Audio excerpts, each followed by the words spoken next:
yom gong dul gong anyak yo dial pin ka wongerot 1987 nuna piso ya ma ko yo wal ma daro yom gong dul gong anyak yo dial pin ka wongerot 1987 nuna piso ya yuma hana ma benu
Pandan jidoi ya kwa kiro leu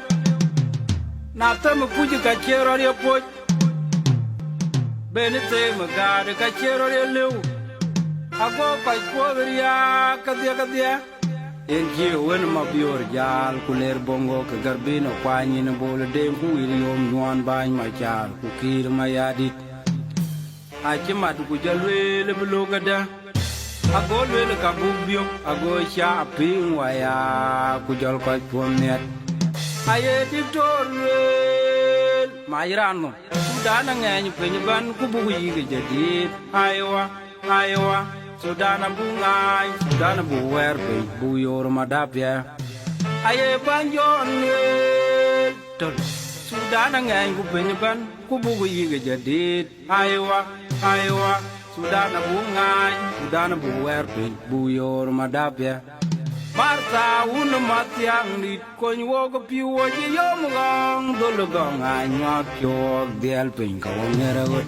1987 nuna piso ya ma kon wogo wal ma daro ji yom gong dul gong anyak yo dial pin ka wongerot